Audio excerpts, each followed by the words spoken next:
Hi, everyone, and welcome to another episode of Anime Lounge Short Flights. Today I'm going to be covering episode 34 or 20, or excuse me, 10, depending on how you think about it, if you just want to follow it along by the season. Another great episode. Quality's definitely still there. Even on non action episodes, you still got suspense and everything that you want. So it's just another amazing episode. But on this episode, we finally officially have Gojo being sealed.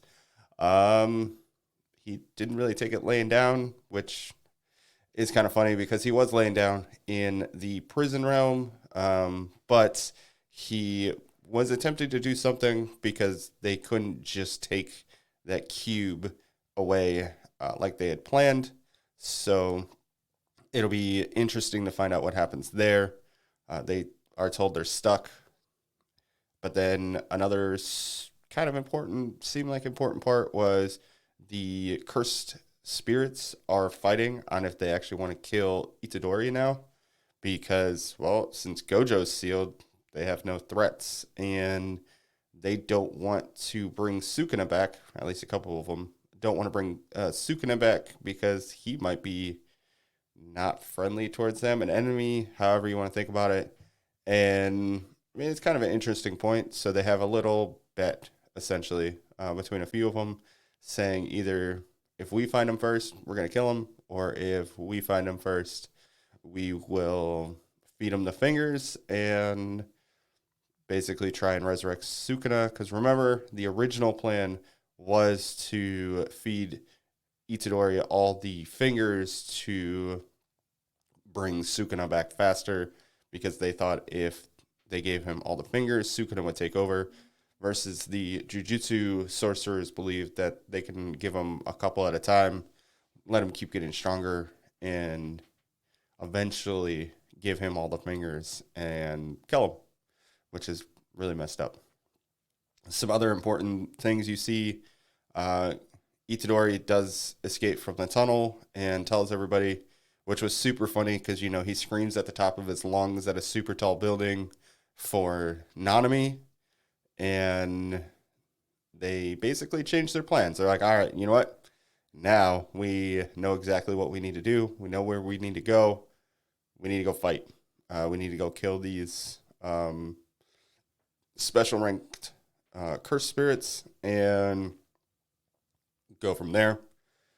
Then we do see some interesting characters. So unfortunately, I'm drawing a blank on his name, but he is essentially an assistant. He's the one that calls other sorcerers when a veil has been brought up, or lifts the or produces the veil. He gets killed by a guy that we've seen previously, one of the sorcerers, one of the bad guys with the hand sword. Weird. And then we get some other interesting characters that are way off in the distance. I don't know if anyone saw it, but one of them had those little nail pike things that Itadori destroyed that lifted part of the veil. So I am very curious on who these three interesting characters are, good or bad. They don't look good, but I don't necessarily look all that bad. So it'll be interesting to find out who they are, if they're cursed spirits or if they're just really old Jujutsu sorcerers. And yeah, that was, there was a lot that happened in this episode. Another great episode. I couldn't keep my eyes off of it. I loved every minute of it. As I've said before, this is probably my favorite arc of the series. Still ongoing, so we'll see how the current arc is going. But yeah, amazing episode, and I can't wait for more. Thank you for watching another episode of Anime Lounge Short Flights. Please subscribe to us on YouTube. Also, check out the anime show on Facebook and Instagram. They have some awesome anime content on there. And especially now, this time of year, get to find out what's going on for next season, because that's just around the corner. Love this episode. Please drop a like and leave a comment. Let us know what you thought of this episode as well, Because, whew, yeah, love talking anime to everybody. Have a good one.